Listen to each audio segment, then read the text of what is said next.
there are two ways to spend less time doing the things that you don't want to do. You can do the method that's much more popular. It's what Tim Ferriss made famous. It's to obsess over productivity. It's to do the same amount of work, but to do it much, much faster. Or you can do the other method, which I actually think is a lot more effective, which is to focus and obsess over decreasing the amount of work that you have to begin with. This video is going to focus just on that, how to do less of what you don't like doing. This first method is my favorite. It's called the one-step blocker. So let me explain where I heard about this from, and then how I apply it to my life and how you can do the same. So I first heard about this when I was asking a mentor of mine for a recommendation letter, and I figured it was totally in the bag. I didn't have to worry about it, that we were already friends and that he would write it for me. But he came back and he said, no, I will not write you a recommendation letter. What I want instead is for you to write your own recommendation letter from me and then send it to me so I can approve it, and then I'm happy to send it off to whoever you want. So he was adding this one step. And he did this to me, and he did this to another one of my friends. My other friends were like, well, I'm not going to do that. And he got really upset about it. And so I ended up never getting the recommendation letter, whereas I took that extra initiative and did that step and actually got a great recommendation letter and eventually a job from that. So I've taken the same idea of adding these one-step blockers and applied it to other areas of my life, and it's worked really, really well. So lately when I get requests for meetings that I consider to be unnecessary, I'll say, I'm happy to go to the meeting, just send me an agenda first of what we're going to cover in the meeting, and then I'll put that on my calendar. And what I found, and I measure this, 80% of the meetings that I didn't want to go to begin with don't end up sending me the agenda and don't ever send me the invite as a result of that, which is great. Eliminated all those. I also saw this with these flood of people who are important in my life, like the friends and family who are asking for money for different projects or asking for me to take a look at whatever project it is they're working on. And I really do want to help these people. They're important parts of my life. But I only have, just like everybody else, I only have a limited amount of time resources every day.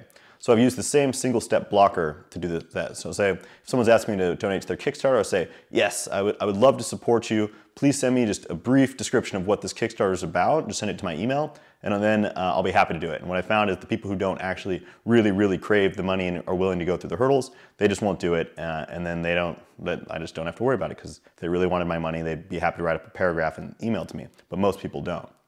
So the single step blocker has worked for these meetings, it's worked for recommendation letters, it's worked for people asking for money, and I found it to be really helpful and something have become part of my day to day. This next method I call difficult but important. So I first learned this when I was selling shoes. I used to be a commissioned shoe salesman at a company. And it was a very sharky environment. There was lots of people getting paid on commission, including myself, and people would try to work against each other. And it was really frustrating. Everyone was working against each other, trying to get this golden shift. It was this one shift that you could get on the afternoon where you'd make twice as many sales as if you had to work this specific morning shift. So I asked a senior salesperson what their trick was. How are they doing so well?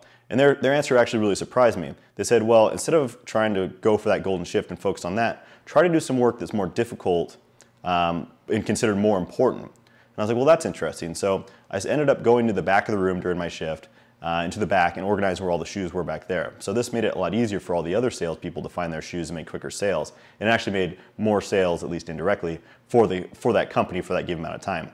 So what I did was make this part of my routine every week, as I'd go into the back and I'd spend some of my time when I could be out on the floor selling, and instead organize the shoes in the back so that everybody could benefit from that organization and sell more shoes. So the manager ended up noticing this, and then very often started assigning me that golden shift. Worked out great. At my next job, I took the same idea of this difficult but important tasks and applied it to a tech job at this point. So whereas everyone else wanted to work on the new designs and they wanted to work on the cool social media stuff, what I wanted to do was go into the analytics and do data mining. So this was tedious work. It was not a lot of fun. No one else wanted to do it, but it was clearly very valuable. So whereas everyone else was spending 24/7 manning all the different posts that had to be done, I would spend a much smaller amount of time just focusing on the analytics things, doing the work no one else wanted to do, and I was able to bring much more value to the company, and I was compensated as a result of that. The third method is by far the most difficult of the three. It's brutal negotiations. So let me explain this real quick because it sounds, well, brutal.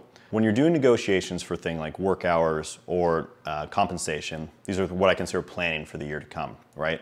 Those are your most valuable time that you could possibly have all year, because you can literally make more money in 20 seconds of good negotiations than you can all year throughout bonuses. And I've actually done this several times in my life, and I've seen other coworkers and other colleagues do this as well.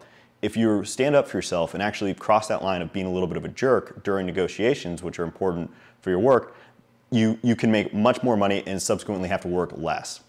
I highly recommend, I'll include some books in the description below and at the blog post attached to this of my favorite negotiation books, but I found that you gotta be a jerk for about 20 seconds, but you can make much more money in that very brief amount of time than you can through bonuses for the rest of the year. So it feels very uncomfortable, but I found it to be very, very effective.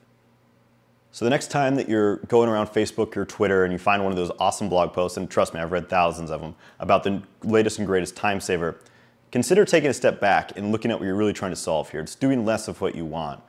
Instead of trying to do the same amount of work that you've been doing before, but just do it faster, try taking what the minority does here and what I consider to be the smarter minority and focus on decreasing the amount of the work that needs to get done as opposed to trying to do the same amount of work faster.